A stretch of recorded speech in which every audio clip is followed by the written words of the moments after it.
ഞങ്ങളുടെ ഈ യാത്ര വാഗാ ബോർഡറിലേക്കുള്ള യാത്രയാണ്. നമുക്ക് വളരെ ദൂരത്തു നിന്ന് തന്നെ ഇന്ത്യയുടെയും പാകിസ്ഥാൻ്റെയും ഫ്ലാഗ് കാണാം. പഞ്ചാബിലെ അതിർത്തി ഭാഗമായ വാഗാ ബോർഡറിലാണ് ഇന്ത്യൻ പട്ടാളത്തിൻ്റെ സെറിമണി പരേഡ് നടക്കുന്നത്. എല്ലാ ദിവസവും ഈവനിങ് ആണ് ഈ പരേഡ് നടക്കുന്നത്. ഈ പരേഡ് നടക്കുന്നതിൻ്റെ അടുത്തെത്തും തോറും ഇന്ത്യ പതാകയും പാകിസ്ഥാൻ പതാകയും നമുക്ക് വ്യക്തമായി കാണാവുന്നതാണ്. അങ്ങനെ നമ്മൾ റോട്ടിൽ നിന്ന് സ്റ്റേഡിയത്തിൻ്റെ അവിടേക്ക് തിരിഞ്ഞു വരികയാണ്. ഇനി കാണുന്നതാണ് വലിയൊരു സ്റ്റേഡിയം.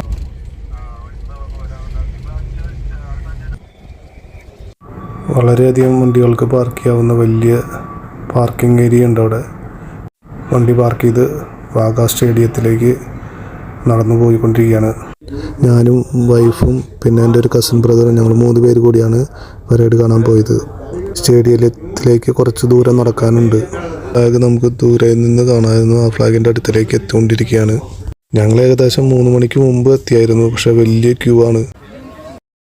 ഫുൾ ചെക്കിങ് കഴിഞ്ഞിട്ട്, പോലീസ് ചെക്കിങ് കഴിഞ്ഞിട്ടാണ് ഉള്ളിൽ കയറാൻ പറ്റുള്ളൂ. ഇൻഡിവിജ്വലായിട്ട് അവരെല്ലാം ഫുൾ ചെക്കിങ് ആണ്. സൈഡിലെല്ലാം ഇന്ത്യൻ പതാക, അതുപോലെ ക്യാപ്പ്, ഭക്ഷണ സാധനങ്ങൾ, അങ്ങനെ ഞങ്ങളിതുപോലെ തന്നെ ക്യൂ നിന്ന് എൻ്റെ അടുത്തെത്താറായി. തിരിച്ചു വന്നിട്ട് എടുക്കാം. അങ്ങനെ ഞങ്ങൾ ചെക്കിങ് കഴിഞ്ഞ് എൻ്റെ ഉള്ളിലേക്ക് കിടന്നു. വീണ്ടും സ്റ്റേഡിയത്തിൻ്റെ അവിടേക്ക് കുറച്ച് നടക്കാനുണ്ട്. ഈ കാണുന്നത് ഇന്ത്യ പാകിസ്ഥാനുള്ള ബോർഡറിൻ്റെ തിരിച്ചേക്കുന്നതാണ്.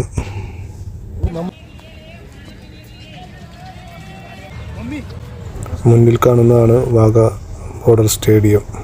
അതിൻ്റെ ഉള്ളിലാണ് പരേഡ് നടക്കുന്നത്.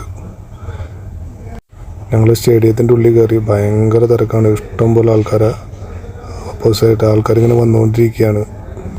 ദൂരെ ഗേറ്റിൻ്റെ അപ്പുറത്ത് കാണുന്നതാണ് പാകിസ്ഥാൻ സ്റ്റേഡിയവും പാകിസ്ഥാൻ്റെ പതാകയും കാണാം.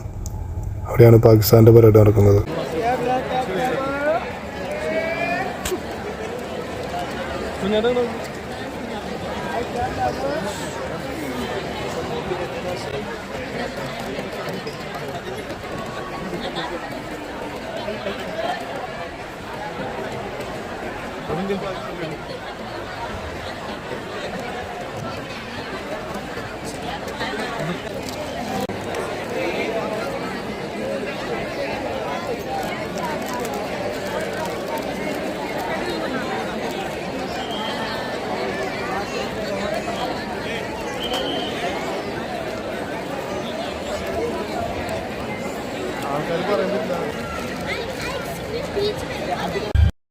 ഈ കാണുന്നത് പാകിസ്ഥാൻ്റെ പരേഡ് നടക്കുന്ന സ്ഥലം. പാകിസ്ഥാൻ്റെ പതാകയും അവരുടെ പരേഡ് നടക്കുന്ന സ്ഥലവുമാണ് കാണുന്നത്.